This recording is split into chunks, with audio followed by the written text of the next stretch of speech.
Este contenido es financiado con recursos del Fondo Único de TIC.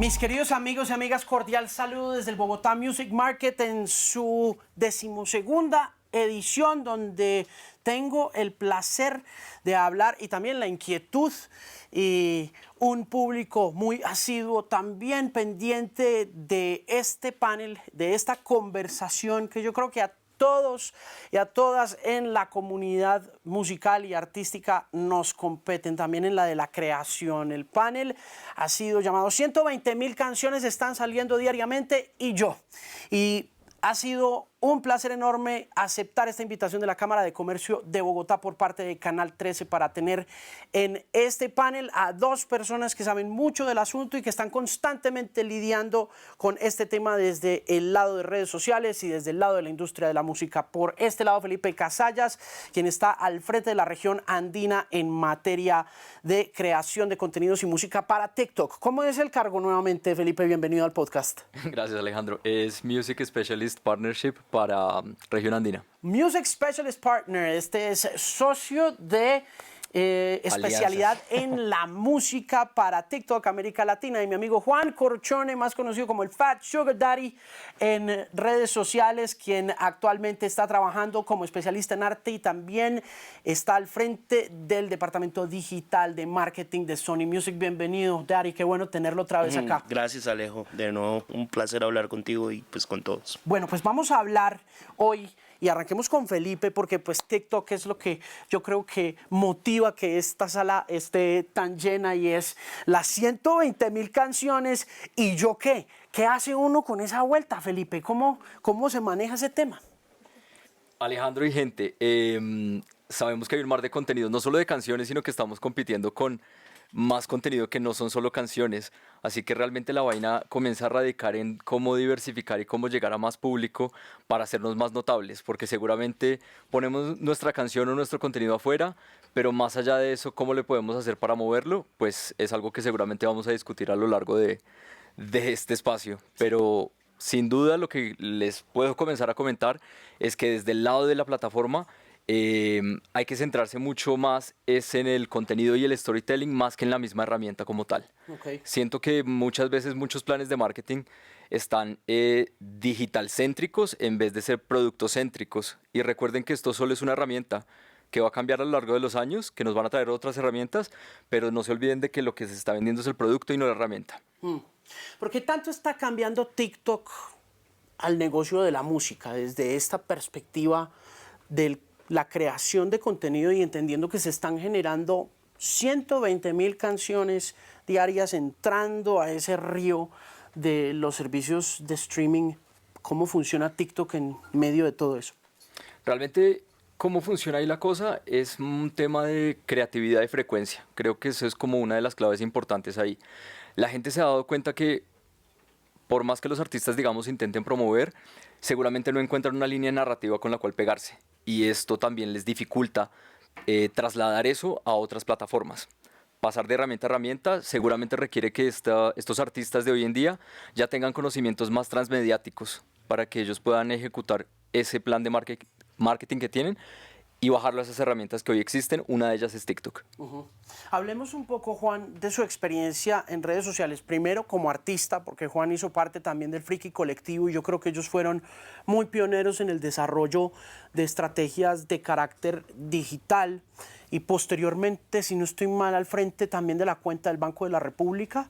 De un proyecto en particular que fueron las Stories del Bicentenario, sí estuve al frente como director creativo de ese proyecto, que era contar la historia de Colombia en stories, que era un poco memético, y sí, a partir de eso. Bueno, ahora está con Muy Random Media, ¿no? Ese es como su proyecto especial, Es ¿no? un proyecto que tenemos ahí como para poder mover conversación alrededor del pop. Y también pues tengo lo de Sir Pixalot, que es calificar Okay. series y películas. Bueno, desde su experiencia partamos como artista, ¿cómo ha visto crecer el tema de las redes sociales y su involucramiento en el desarrollo de estrategias para artistas? Yo recuerdo mucho cuando estábamos en el Friki, no teníamos ni siquiera Instagram, perdón, y lo creamos y no sabíamos qué poner ahí. Los flyers de los eventos, quizá. Estoy hablando de hace 8 o 9 años, quizás más.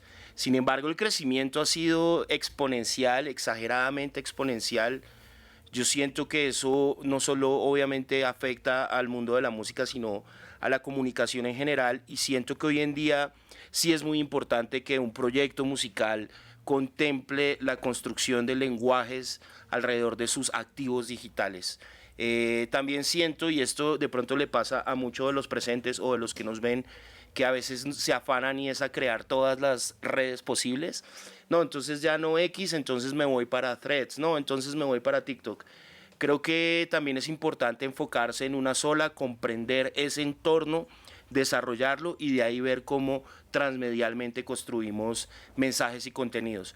Pero de lo que era cuando yo estaba como artista a hoy en día, el cambio es radical. Yo siento que las barreras entre público o audiencias y artista se han roto, y creo que las personas se sienten más cercanas cuando ven a un Ryan Castro, por citar a alguien grande, en TikTok contar, no sé, que va en un avión o lo que sea. Creo que esas barreras también hacen que la comunicación se vuelva más fluida. Igual un fan le puede comentar, me gustan tus tenis, lo que sea. Eso antes no pasaba. Antes las redes sociales seguían siendo una cosa ahí como lejana y uno recibía pues mensajes. Ese tema de artistas y de la velocidad con que se están moviendo las redes sociales me inquieta un poco con respecto a TikTok y lo que era TikTok puntualmente hace, no sé, 3, 4 años quizá, donde uno tenía, el ejemplo que primero se me viene a la cabeza es Curtis Waters. Waters tuvo como de estos primeros grandes éxitos que lograron hacer lo que llamábamos en la radio hace 15 años el crossover, que era brincar de un formato a otro, que fueron cosas que se hicieron en la radio, como no sé, en La Mega, cuando La Mega cogió el reggaetón que estaba muy de moda en Rumba Estéreo y lo puso dentro de su formato un poco más top 40, donde había anglo, donde había merengue. TikTok se volvió una especie de catapulta para hacer ese crossover, es decir, ya la radio no juega ese papel de coger un fenómeno, no sé, de televisión y volverlo una canción de radio como tal. Y TikTok, por ejemplo, en el caso de Waters, hizo con una canción como Stunning, que Stunning pasara de los 15 o 20 segundos que estaba de moda Stunning a volverse un fenómeno en Spotify y posteriormente a brincar a la radio, a hacer esos dos crossovers. ¿Cómo está pasando eso ahora? Porque lo que uno lee en las publicaciones especializadas es que ni las disqueras saben qué hacer, que las disqueras no tienen ni idea cómo pegar a un artista en TikTok. ¿Cómo sienten ustedes su influencia en estos momentos, 5 años después de que fueron esa gran plataforma de crossover? Realmente yo creo que es un uso de las herramientas. Si les soy sincero, creo que mucha gente de pronto tiene la percepción de que hay éxitos creados para TikTok, pero realmente yo creo que cualquier canción puede pegar en TikTok bajo las condiciones correctas. Entonces, estas se dieron condiciones seguramente de inicio que han cambiado a lo largo de los 4 o 5 años que se ha desarrollado la plataforma. Y asimismo también ha cambiado el contenido que la gente está haciendo. Claro. Mientras al principio seguramente con Stunning se desarrollaba cierto tipo de contenido afín a cierto público, conforme va pasando el tiempo se abre un nuevo espectro demográfico y eso le permite también a la gente jugar con esas posibilidades. Entonces, claro, al principio solo era seguramente un tema muy enfocado en temas de baile, que hoy en día se va mutando a darle paso a muchas más experiencias porque hay un público mucho más grande. Entonces, realmente la transición se hace cuando están las condiciones correctas, como les decía antes, temas de creatividad, de frecuencia y uso de las diferentes herramientas que existen dentro de la plataforma para hacer uso de ese, digamos, alcance potencial que existe ahí adentro. Juan, usted está trabajándole a TikTok desde su esquina digital en estos momentos o solo está concentrado en Instagram? No, actualmente también le trabajo a TikTok y trato de aprender, porque una cosa que sí tiene TikTok todo el tiempo y es que es una herramienta que muta muy rápido y no solo basta con crear contenido, sino también utilizar las herramientas del lenguaje que ese mismo contenido te da. A propósito de lo que decía Felipe, hay algo muy interesante con que se cree que hay canciones hechas para TikTok y esto tampoco pienso que sea así, porque de hecho en TikTok hay canciones que se habían olvidado y vuelve y salen ahí y vuelve y chartean y vuelve y genera streams, y eso es un fenómeno muy interesante porque la misma plataforma es anacrónica. Yo creo que el lenguaje en general va a ser anacrónica, ya no se va a pensar linealmente, sino como estos algoritmos TikTok, Instagram, el que sea, organizan la lectura. Sí. Y en el sentido que, no sé, Fruto de la Pasión se haya puesto de moda, creo que hace un año o más, Sí. una canción que sonaba cuando yo estaba en el colegio y vuelve y chartea y vuelve y sale este personaje que se llama Frankie Vincent a estar como en los ojos de todos y en los oídos de todos. Es una oportunidad de cómo nos relacionamos con esos productos culturales. Entonces yo creo que justamente eso es lo que funciona. Actualmente yo uso TikTok, pero de nuevo, aprendo todos los días de TikTok, pero más que crear contenido en TikTok, y creo que lo que más hago en TikTok es recibir información de todo tipo. Entonces TikTok sí se volvió esa vaina de uno, ¿cómo abro una botella de vino si no tengo destapador de vino? Incluso preguntas médicas, ¿no? Eso cuando uno iba a Google y decía, me voy a morir, ahora pues voy a TikTok y digo, bueno, y si me rasca el dedo del pie, ¿qué tengo? Entonces también hay que entender que esto es un entorno, esto es más grande que una herramienta que yo uso, o como lo decía Felipe, estoy de acuerdo, jóvenes bailando, que pues está bien, pero esto ya ha crecido su aspecto y yo creo que va a llegar a un momento que realmente permee todos los escenarios de la vida cotidiana. Y la música tiene que estar en esa vida cotidiana y los contenidos culturales, porque es ahí donde la audiencia se relaciona con esto. Sí, yo me acuerdo de lo de Dreams, de Fleetwood Mac, Por ¿no? ejemplo. El hombre que se vara en la mitad de la autopista y se baja y saca una botella de jugo de arándanos y se monta en la patineta y empieza a bajar por la salida de la autopista y va cantando Dreams de Fleetwood Mac hace 3 años y era una canción de 1971 y de repente en cuestión de 24 horas el tipo tenía 500 millones de reproducciones y luego estaban todos los Fleetwood Mac cantando la canción y haciendo TikToks una otra vez y una canción de 50 años, ¿no? Una canción que tiene 50 años. Pero como experto en música, le transfiero a usted la pregunta que le hice a Felipe con respecto a lo que dicen muchos expertos en los Estados Unidos, y es que no saben cómo romper la barrera y cómo sacar un artista adelante. Es que hace, no sé, 10 años es que parece mucho tiempo, pero es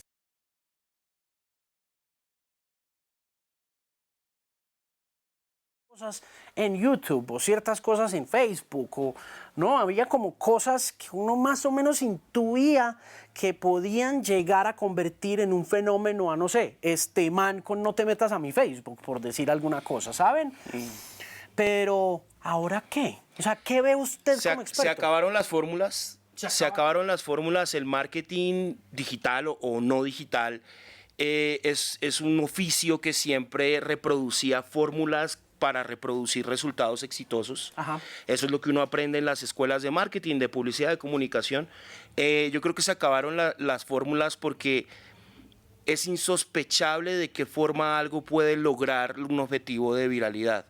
Entonces yo creo que lo que hay que entender es comprender ese entorno, TikTok, Instagram, Threads, en el que estemos, tratar de identificar qué de ese lenguaje puedo hablar yo, sin parecer un chavorruco, que eso también le pasa a muchos proyectos musicales, que es que trata es como que con una aficionado. como un cuchacho, como un viejo joven. Okay. No, como el meme del viejo que llega con patineta. Si tú eres un artista que tu audiencia es una audiencia mayor, quizá lo mejor no sea bailar. Quizá lo mejor no sea get ready with me para ir a misa el domingo. Quizá no. Pero de todos modos no quiere decir que no haya un contenido que esa audiencia aprecie, y ahí sí juega mucho la creatividad. Y la creatividad es algo ahí como el éter, como que nadie sabe qué es, pero yo la voy a definir para mí, que es, y de pronto eso pueda ser una herramienta para crear contenidos de valor. Y es, para mí la creatividad tiene más que ver con el juego, con la teoría de los juegos. La creatividad es entender los límites para saber jugar dentro de esos límites. Es decir, como en el fútbol.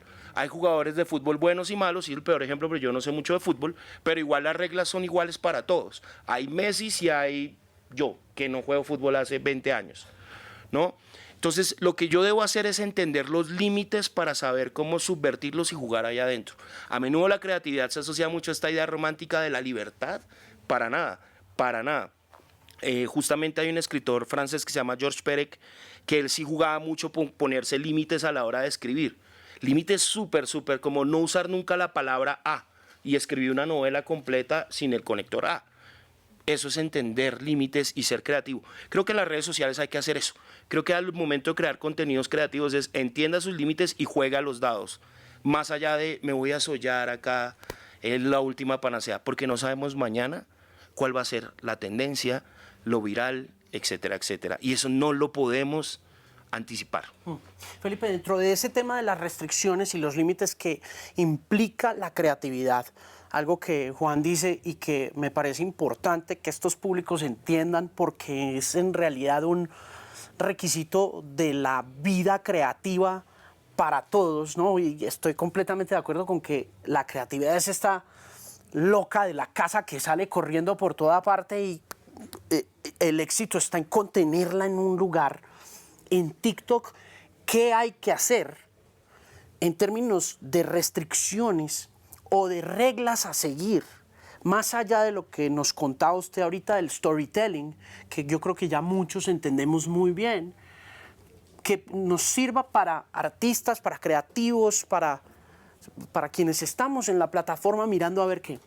Ok, yo creo que tienen que enfocarse en dos cosas importantes. Primero, volviendo a lo que dice Fat, el tema de los límites, siéntense a leer primero esas normas de la comunidad. Okay. Esos son los límites que ustedes van a jugar. Van a jugar con que no pueden tocar temas de alcohol, tocar temas de violencia. Seguramente todas estas cosas que mucha gente percibe como muy limitantes, pero tienen que jugar dentro de eso. Y volviendo otra vez al tema de la creatividad, lo que más se les recomienda seguramente es comenzar a expandir, digamos, ese storytelling de los que les hablo. Y expandir no solo me refiero a cuenten mejores historias, sino abran su espectro, porque ustedes cuando van a su TikTok y van a su For You page, no les va a salir solo lo mismo y una sola temática. Ajá. Ustedes no les va a salir solo cocina o solo a mí cosas de la casa, no tengo ni idea. Sí. Entonces no se cierren solo a hacer contenidos de un solo tema, porque a la gente normal, como nosotros, no le va a salir solo un tema. Le van a salir muchos temas, le van a salir música, le va a salir películas, cómo limpiar el carro, cómo cortar las matas. Sí. Entonces, la forma de expandirse seguramente no va a ser verticalmente, sino horizontalmente.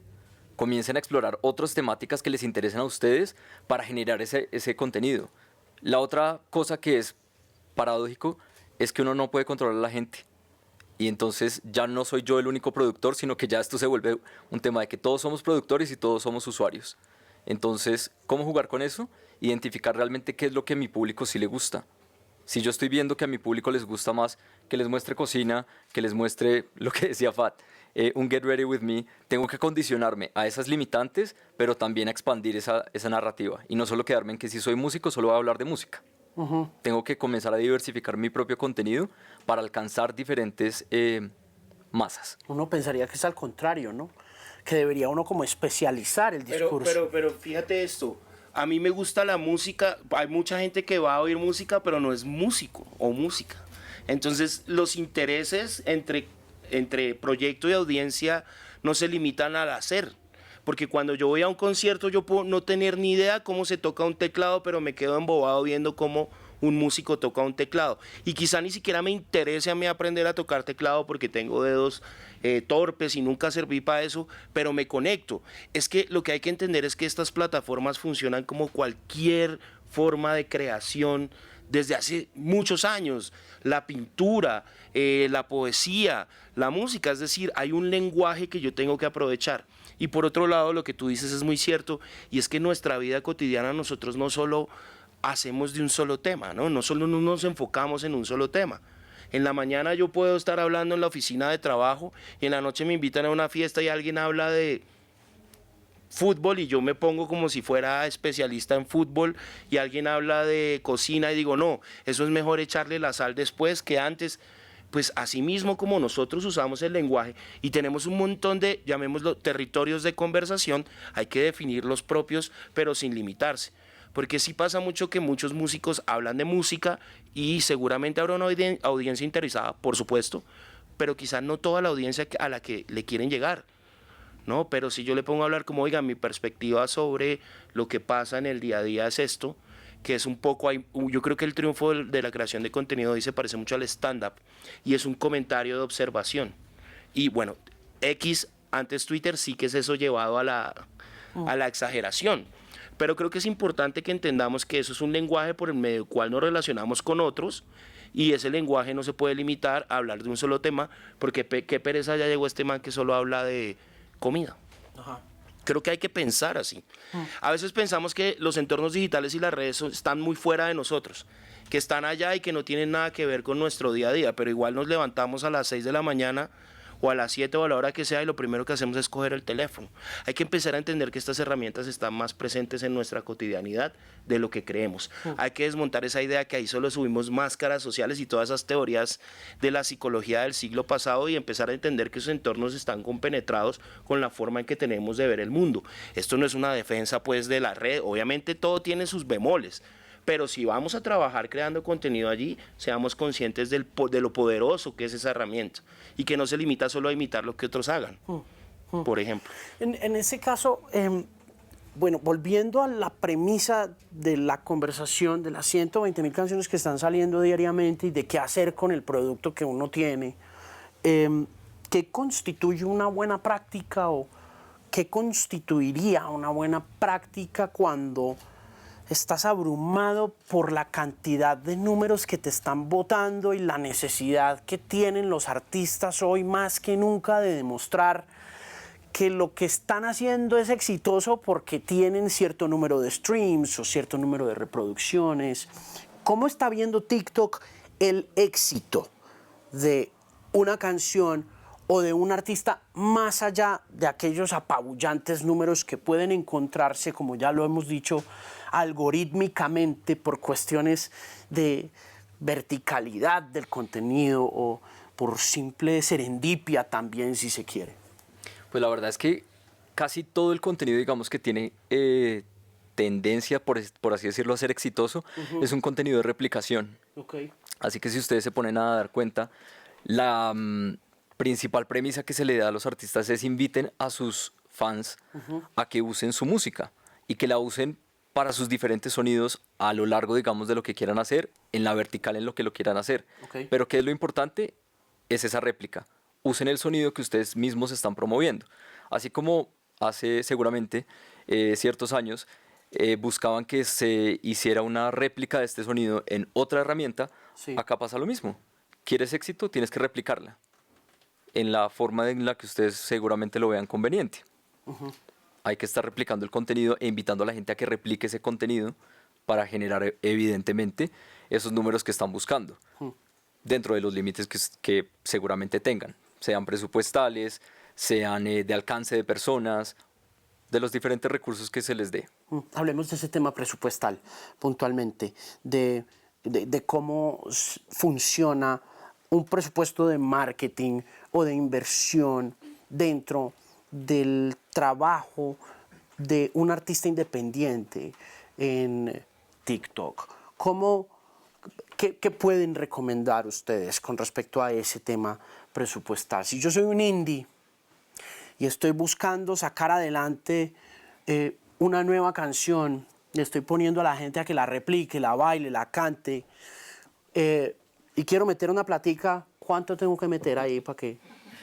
No, eso sí ya es desconocido. Uno, porque nosotros no manejamos como tal pauta desde este equipo, ¿no? Okay. Entiendo. O sea, entiendo. en la plataforma hay pauta, sí, solo que este equipo no maneja pauta. Ok. Pero lo que sí se les recomienda es que si van a, digamos, hacer uso, digamos, de presupuesto, lo mejor que pueden hacer es invertirlo seguramente en personas que tengan comunicación afín a lo que ustedes quieren votar. Sean creadores, líderes de opinión, como ustedes seguramente lo quieran llamar, pero es seguramente mucho más orgánico generar una conversación desde ese punto a que tú pongas a poner, no sé, X cantidad de dólares en la repetición de un anuncio que la gente simplemente no va a percibir como orgánico y seguramente no va a coger para replicar, porque es más fácil que repliquen algo que se ve seguramente más orgánico a algo que ya abajito dice publicidad. Ok. El hecho de que una canción tenga ese anuncio de publicidad reduce su impacto o su posible impacto en públicos? No, seguramente no. Hay muchos sellos que hacen inversión directa en lo que es publicidad pura y dura. Esas cifras ya claramente las desconocemos porque cada repertoire owner debe saberlas. Claro. Pero muchos de los casos que nosotros vemos que son exitosos realmente comienzan con un creador que nunca controló nadie. Salió realmente de una persona que nadie sabía que iba a pasar. Entonces, una vez más, nos remontamos a que al ser un tema muy anacrónico, no podemos controlar el tiempo, no podemos controlar el creador, pero lo que sí podemos controlar seguramente es darle forma a esa comunicación que está alrededor de ese track. Y eso ya es un tema que, por supuesto, involucra al artista, involucra a su equipo, a su sello, para destinar esos recursos de ese momento épico que se le dio ahí, ¿no? Ok. Si lo pueden maximizar o no, optimizar o no. Ok. Los sellos discográficos, ¿cómo están haciendo inversiones de artistas emergentes? ¿Qué está pasando? Sé que tampoco es su área de experiencia y que usted no está ahí revisando eso, pero me imagino que tiene algo de cercanía. Yo creo que la inversión se hace siempre de acuerdo al objetivo, y si mi inversión de paga pues en publicidad en las plataformas llevan a una acción que no necesite replicarse, funciona. Es decir, si yo llevo una acción directa de vaya, escuche A, métase aquí, haga acá, funciona. Pero yo creo que todos los que jugamos o juegan TikTok en escalas independientes, lo último que quieren es ese tipo de acciones, porque al final resultan en unos incrementos de streams, pero no hay una base de un nombre consolidado que funcione como una cosa engranadita que echa para adelante. Es curioso que acabamos de salir hace unos años de un virus y habláramos del virus como lo peor que nos ha pasado, pero queramos ser virales en redes sociales. Ahí el lenguaje es muy chistoso, ¿no? Pero funciona igual. Y es lo que decía Felipe, de la nada aparece algo y ¡pum! Y cerraron todo el mundo por 2 años, ¿no? Es un poco similar, es el mismo proceso, por eso se llama viral. Creo que lo interesante acá es sí buscar alianzas con creadores de contenido, sí buscar que esto se replique, que la conversación se dé de manera natural. De nuevo, no está mal la pauta funciona para unos objetivos muy específicos. Y hay una cantidad de formatos en TikTok, en Spotify, en YouTube. En todos hay formatos en donde ustedes pueden hacer una inversión. No obstante, yo creo que lo mejor para un proyecto independiente, un proyecto que está creciendo su audiencia, es que se haga de manera viral y que esa conexión se logre de forma natural. ¿Cómo se logra? De nuevo, no hay una receta. Sin embargo, yo sí creo que sí hay maneras de, por lo menos, poder llegar a esa receta. Frecuencia, publicar constantemente, no excederse porque canibalizamos contenidos, estar seguro de los objetivos, hacer contenido de valor y creativo, lo que a ustedes les gustaría ver, háganlo también y eso puede funcionar.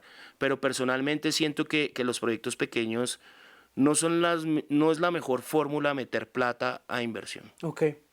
Como creador, ¿cómo está funcionando más o menos su rutina? Por ejemplo, yo no le he metido un solo peso a Sir Pix-a-Lot y si bien es una audiencia pequeña, es una comunidad fiel y eso vale más que 1000 cosas. ¿Cuánta gente? Actualmente tengo en Instagram, que es donde más le doy fuerza por el contenido editorial que estoy haciendo ahora, 12.600 personas. Pero yo publico una recomendada de una película y tengo 1000 guardados. Eso es altísimo. Y hace poco hice 100 películas que ver antes de morir y logré en total 3000 compartir. Okay. Que si bien no se ve representado en seguidores, sí tengo una audiencia que me sigue mucho. Y entonces ya creo canales de difusión, entonces ahí discutimos, oiga, se están viendo esta última temporada de tal serie, ¿qué les parece, buena o mala? Porque yo creo que el criterio, en el caso de lo que yo hago como creador, sí funciona. Y el criterio tiene que ver con esta idea de, este es mi gusto, pero mi gusto lo sustento a partir de unas acciones. Entonces, como yo tengo un cuadernito, todo lo que veo, escribo, lo califico con Pixas y escribo 3 anotaciones de la idea de la película. Todos los días me despierto, tengo que ir a la oficina en el horario de almuerzo para no boletearme acá que no hago nada en otras horas. Me meto y hago tops y digo, oiga, me parece interesante hablar de la relación con la inteligencia artificial y creo que estas 5 películas disponibles en plataformas nos pueden ayudar a entender nuestra relación con la inteligencia artificial. Creo el contenido y lo publico. Es más, yo trabajo en marketing digital, pero yo en mis proyectos no me fijo mucho en los horarios de publicación. Yo voy publicando y voy viendo cómo le va yendo de manera muy intuitiva. No le he metido un peso, no quisiera meterle un peso. Sí he trabajado para otras marcas, es decir, sí he funcionado como un nano influencer, pero creo que el éxito se da en rutina, todos los días tener una idea de qué hablar y también no tenerle miedo a no tener de qué hablar. Por ejemplo, hoy yo no voy a poner nada porque todo el mundo va a estar hablando de los VMAs, del partido de fútbol y por supuesto del BOM, ¿no? Pero quizá el domingo digo, bueno, hoy es un buen día, hagamos 5 series para sobrepasar el domingo de bajón. Y la audiencia pues lo agradece. Entonces yo creo que ahí el éxito de mi proyecto es también ser consciente de mis limitaciones y qué tan grande quiero mi audiencia. Por supuesto yo quisiera tener 3 millones de seguidores y vivir viendo películas y series y no tener que trabajar. En el momento no es posible, me gusta también mi otro trabajo, pero por ahora estoy consciente que esa comunidad pequeña pues es fiel, me crea mi contenido, compartimos espacios y eso también hace que yo sea apetecible para hacer proyectos con diferentes marcas o invitarme a paneles o lo demás. Hablemos de ese tema de estadísticas y de números y de fechas y horas para TikTok, Felipe. Muchos de nosotros que estamos en la creación no implementamos mucho el tema horarios. Yo tampoco le paro muchas bolas a eso. Porque uno se va volviendo esclavo de las herramientas digitales que están como al servicio de uno de manera gratuita. Entonces, claro, uno va mirando en las estadísticas que entonces el viernes a las 6 de la tarde tengo que publicar tal cosa y va a publicar un viernes y no le va bien. Y no pasa nada. Y uno dice, ¿pero qué pasó? ¿Qué tan tecnificada está esa herramienta dentro de TikTok frente, por ejemplo, a la necesidad de un músico de hallar aquellos horarios que le sirven y qué tan a la fija va? Realmente depende de su público. A un artista que tenga 120.000 seguidores, seguramente las estadísticas que le muestra a uno de 10.000 es muy diferente. Okay. Igual también es el tema de la zona. Pero sin duda ustedes pueden consultar cosas muy básicas desde su propia cuenta para que puedan identificar, 1, quién los sigue, 2, a qué horas estos personajes están activos en la plataforma y 3, qué días están activos en la plataforma. Okay. Eso les va a permitir a ustedes también hacer 2 cosas, saber a qué horas publicar el contenido y qué día publicar el contenido, y 2, si quieren hacer un contenido especial, por ejemplo, un live stream, también les va a permitir tomar ese tipo de decisiones. Así que es como una forma muy simple de hacerles llegar a las personas esa estadística que seguramente quieren consumir muy fácil para tomar decisiones también fáciles. Ok, perfecto. Oiga, usted desde Random, desde el proyecto con Sony, ¿ve horarios? No, yo no, pero mi equipo sí. ¿Sí? Sí. Cuando hay unos objetivos muy claros, Okay. Sí es necesario implementar estas herramientas y tener toda la data posible. Mi equipo y yo sí nos sentamos a analizar esa data, pero desmenuzadita. Pero de nuevo, cuando son proyectos grandes, cuando hay unos objetivos específicos, sí es necesario utilizar la data porque es una herramienta. ¿Cómo miden? Por ejemplo, en una gran casa discográfica, ¿qué les exigen en el departamento de arte? Dependiendo el proyecto y lo que se quiera lograr, pero principalmente frecuencia, hora de publicación, engagement, y después hacemos un seguimiento de los resultados que se puede ver pues manifestado en, si el objetivo era consumo, pues en consumo, Okay. o crecimiento de redes, en crecimiento de redes. Okay. Pero eso depende del proyecto, porque hay proyectos que manejamos que son gigantes y hay otros que no son tan grandes. Entonces también los esfuerzos tienen que ir enfocados al momento en que está un proyecto. Yo creo que muchas veces uno quiere tener ya el cielo y tener millones de seguidores, y creo que eso hace que uno cometa muchos errores. Yo creo que una audiencia se va construyendo paulatinamente, se va creando confianza. ¿Qué errores comete uno en ese camino Por ejemplo, hacia la búsqueda de una audiencia? Mucha gente crea una cuenta de cero y de una le mete plata. Error. Error, porque las plataformas van a decir, bueno, pero ¿cómo así? Incluso pueden pensar que es sospechoso, Claro. ¿no? Tipo estos esquemas de fraudes que se dan en estos espacios. Ese es el primero. Segundo, empezar a buscar interacción por el que sí, es como hablar por hablar. Es como cuando yo estoy en una fiesta y quiero que me paren bolas y digo algo controversial para que todo el mundo me voltee a mirar. Personalmente no me parece la mejor práctica la controversia, no me parece una práctica sana, porque siempre se devuelve. Entonces yo creo que esos son los dos primeros, pero creo que el principal y el que todos caen es, tengo 0 seguidores, metámosle plata para lograr seguidores. Pues claro, las plataformas... Para comprarlos. Okay. Básicamente, no es que uno compre seguidores, la plataforma puede meterte en los esquemas de pauta y demostrarte por interés, o uno ahí hace la ecuación, pero luego pues va a ser sospechoso, como claro, bueno, esto no es una persona real. Y pues de nuevo, usemos esto como usa uno. Cuando uno conoce a una persona y sabe el nombre, ¿dónde lo busca primero? Pues en Instagram o en TikTok, en LinkedIn no, porque aparece, sobre todo si están viendo a ver quién es, pero pues al final usted dice, bueno, ¿esta persona es real o no? ¿No? Entonces yo creo que sí hay que piensen sus proyectos de la misma manera. Cuenten una historia, empiecen a subir contenidos, no se obsesionen con mirar, no, subió un like, la estoy logrando. Los likes son una métrica, sí, pero no es la única que existe, ni la única que garantiza el éxito.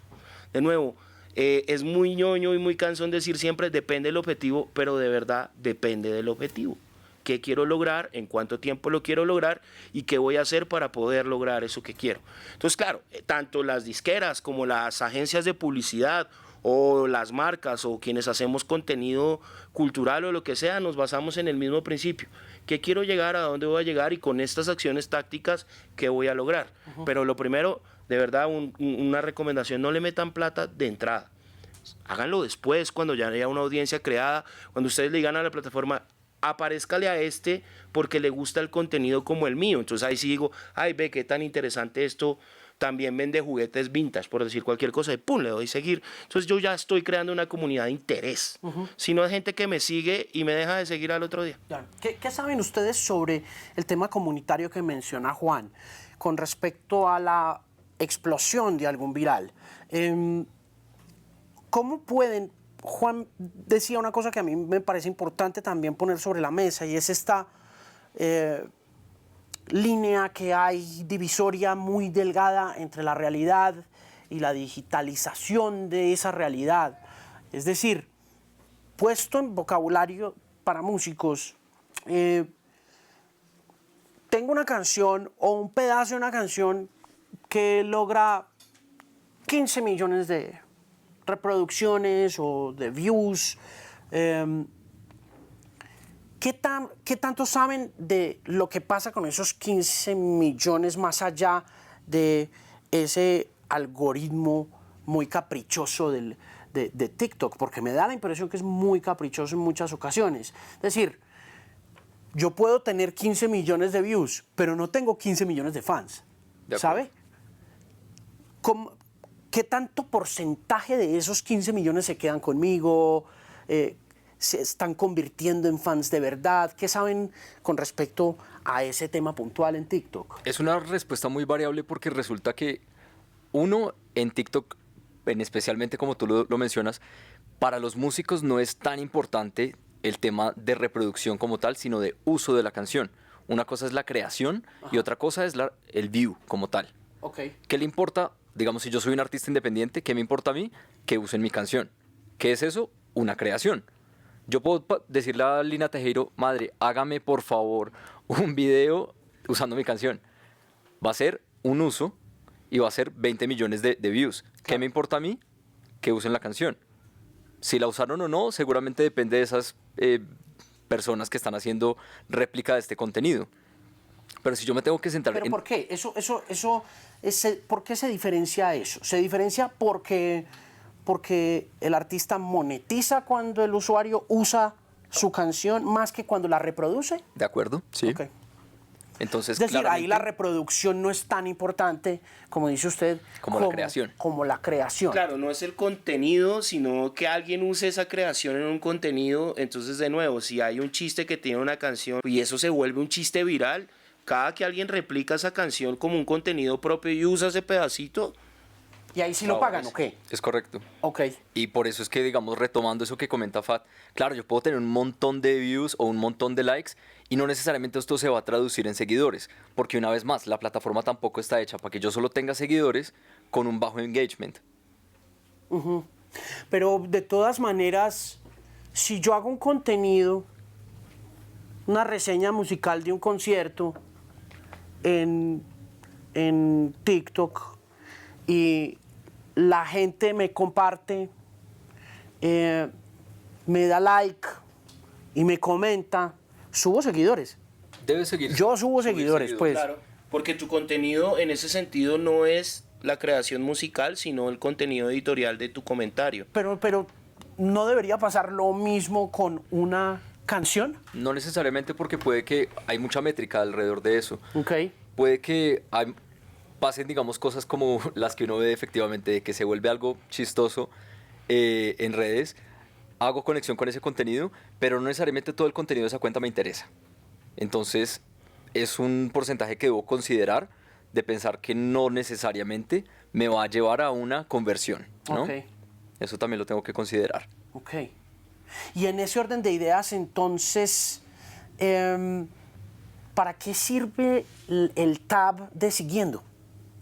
Para Vean. diferenciar lo que quiero ver efectivamente contra lo que está el para ti, que es lo que me recomiendan basado en mi historial. Quiero hacer una pregunta. ¿Cuántos de ustedes usan el tab de siguiendo? 2. 2 personas. ¿Cuántos usan el para ti en TikTok? Yo creo que la gran mayoría. Entonces eso creo que nos da la razón de que no se tienen que concentrar en generar seguidores, sino un mejor contenido. Pregunta, hashtags. ¿Cómo están funcionando? ¿Numerales? Están funcionando bien, ¿Sí? realmente ¿Hay que ponerlos? hay que ponerlos. Ok. ¿Los tengo Es que una poner? herramienta más. ¿Los tengo que poner según la tendencia? Sí. Según lo que esté pasando en el día de hoy. O sea, si quiero meterme en la conversación diaria, así mi contenido no tenga Esa es una nada, buena pregunta. no tenga nada que ver. Ojo al ¿Lo parche. pongo? No, hay que tener cuidado, porque también hay unas cosas que uno dice, a ver, piénsenlo como si fuera como... Sí, como un sistema de coordenadas. Yo le doy una coordenada a la plataforma para que esto me lo lleve a X personas. Pero resulta que mi contenido es de cómo lavar loza delicada. Y resulta que yo le pongo hashtag reggaetón o hashtag Karol G. Ok. ¿Va a llegar alguien al contenido? Seguro. ¿Va a hacer algo con mi contenido? ¿Le va a gustar? No. ¿Me va a comentar? No. ¿Me va a seguir? No. Entonces, ¿para qué lo puse? ¿Para aumentar un view? Pues bueno, chévere, me alegra. Bien. Pero no me está generando ninguna conversión que me sirva significativamente. ¿Lo penaliza? No. Por eso yo decía que a veces creemos que hay métricas que son muy importantes, pero a la hora de la verdad, con respecto a nuestros objetivos, no lo son. Pues sí, me sube views, pero ¿qué pasó después de eso? Nada. Y realmente es importante que dejemos de ser tan like-centristas, view-centristas, sino pues sentémonos a pensar qué queremos. Yo lo que quiero es una ola viral y que mañana me olviden, o yo quiero una laguna constante en donde hay una comunidad, si son músicos y crean contenido ahí, que yo le diga, hey, pilos, que mañana hay concierto y vaya a mi concierto. Ok. Pues que vayan a mi concierto y que cada que yo cuente algo que me pasó les interese. No alguien que, no, es que yo tuve 3 millones de reproducciones, pues eso pasa y después vas a ver el siguiente video y tiene 600. Claro. Y uno se frustra, porque también uno cree que la ola es constante. Entonces, como tuve 6 millones, mañana tengo 10, no. Sí, claro. Bueno, y en el caso de querer que oigan la música de uno, ¿qué? Lo que pasa es que uno En sí medio puede- de las 120.000 Claro, canciones. pero es que uno sí puede medir que cuando pasa que una creación, como lo que explicaba Felipe, es decir, que usen mi canción, se popularice, pues las personas pueden oír algo que no han oído nunca y uno sí puede ver un incremento en consumo en otras plataformas. Ok. Y es ahí donde el entorno se completa.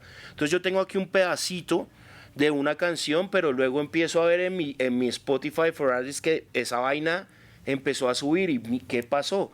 No, es que sí viralizó un pedacito.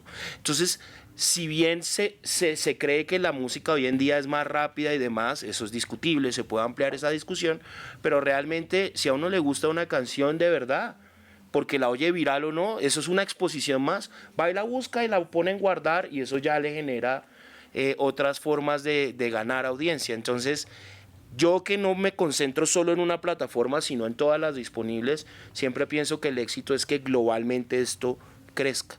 Y una herramienta para hacerlo es TikTok, pero no puedo olvidar otra que es Instagram, o no puedo olvidar otra que es YouTube, o bueno, etcétera. Volviendo al tema de las canciones, ¿qué están viendo ustedes que funcione para el artista? ¿Convierte el TikTok está convirtiendo a streams o no? Más allá pues de los 15 segundos o de los 30 segundos que pueden llegar a viralizarse dentro de la plataforma, están haciendo los usuarios fanáticos de música, que siento yo que cada vez son más poquitos, el brinquito de TikTok a Spotify o Apple Music, ¿o no? Bueno, eso de pronto sería una mejor pregunta para el artista o para los sellos como tal, porque seguramente nosotros nos vamos a centrar en el contenido que hay en la plataforma, pero seguramente hay muchos ejemplos que sí determinan cómo se puede hacer ese spillover de una plataforma a otra, lo mismo que dice Fat. Esto solo es una herramienta que se va a trasladar a otras herramientas, ¿sí? Que lo que, no sé, comenzó como noticia en un video de TikTok porque, no sé, están boleteando a alguien, se volvió conversación en Twitter también. Y lo mismo pasa, si yo estoy acá y resulta que a la gente le encantó usar el efecto de Rosalía con su casco y esto se va a traducir en otro lado, eso ustedes lo pueden ver seguramente en herramientas gratuitas y seguramente van a encontrarse ejemplos de eso. Pero lo importante es que realmente se den cuenta es de cuál fue el origen, digamos, de ese comportamiento que está teniendo la gente. Claro. Muchas veces se va a explicar a través de TikTok o de una herramienta puntual de TikTok. Por ejemplo, una canción número 1 global, Mike Towers. Mike Towers, La La. Sí. Nosotros notamos que comenzó a tener tracción después de que usaron un template de CapCut. Es decir, algo mínimo, ni siquiera todo el ecosistema, sino una herramienta dentro de la herramienta. Tengo una pregunta con respecto a La La, y no sé si pueda ahondar un poquito en el caso de Mike Towers. Cuando una canción se hace viral, ¿logran ubicar el punto cero de la viralidad de la canción? El paciente cero. En algunas ocasiones se puede traquear eso, seguramente como pasó con Dreams. Con Fleetwood Mac y con Dogface. Exacto. Sí. Entonces, en muchas ocasiones es el entorno digital, así como permite medir todo, pero con también Lala, permite por ejemplo, traquear lo pudieron todo. hacer, pudieron decir, acá pasó. Se puede, digamos, hablar como de cierta fecha, seguramente donde hubo un incremento de creaciones, pero no podemos traquear realmente por qué. ¿Pasó el hecho? Sí. ¿Podemos explicar quién o cómo se ejecutó ese hecho? Seguramente es mucho más difícil y requiere más investigación. ¿Qué tanto éxito es el de Peso Pluma se debe a TikTok? Es difícil. Yo creo que también es un ecosistema diferente porque en México tiene otra connotación muy diferente y seguramente la misma masa de personas que están en México le dieron esa connotación que hoy tiene. Una vez más, solo usaron TikTok como una plataforma, pero el man seguramente estuvo presente en una cantidad de cosas diferentes. Muchísimas gracias por estar con nosotros esta noche desde el Bogotá Music Market. Mi nombre es Alejandro Marín, con Juan Corchone y con Felipe Casallas de TikTok y Sony Music. Ha sido un placer, de verdad, llevarles esta conversación, y todas sus inquietudes, todas sus dudas, déjenlas en los comentarios de nuestras redes sociales y estaremos muy pendientes de ustedes. Muchísimas gracias por estar con nosotros en el podcast por Canal 13.